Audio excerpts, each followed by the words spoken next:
हमारे स्व का मूल तत्व क्या था। हमें जैसा अभी एक और बिंदु, जैसे मैंने कहा कि जब तक हम परिधि पे रहे तब तक हम वास्तविक चेतना की प्राप्ति नहीं कर पाते हैं। बाहर अगर हम मटेरियल में, जैसा कि अभी मनी मोहन जी ने कहा, मटेरियल में हम खोजने की कोशिश करेंगे, संघर्ष ही संघर्ष होगा और उस संघर्ष का अंत नहीं होगा। उस संघर्ष का अंत नहीं है, इसका आधार कहां पे निहित है। आपने राम रावण का संघर्ष सुना? रावण के 10 सिर थे, एक सर कटता था, दूसरा उगाता था। भगवान भी उसको रोक नहीं सकते थे।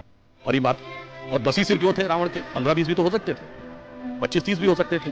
और अगर 10 ही सिर थे तो उसका नाम दशानन क्यों था? 10 मुख वाला क्यों था? वो 10 शीश, 10 ग्रीव, 10 कंधर, दशोधर, कुछ भी हो सकता था। वो 10 का अर्थ था 10 इंद्रियां, और दशानन मतलब 10 इंद्रियों का खुला हुआ मुख, extrovert tendency of all the 10 senses. 10 इंद्रियों की बहिर्मुखी पिपासा। एक सर कटता है, दूसरा उड़ाता है, इसका हुआ किसी इंद्रिय की एक इच्छा पूरी करिए, immediately it will get replaced by other, when God can not stop it. भगवान भी नहीं रोक सकते, रोकेंगे कैसे? नाभि पे जाकर जब ईश्वरी तत्व का आघात होगा, इसका अर्थ क्या हुआ?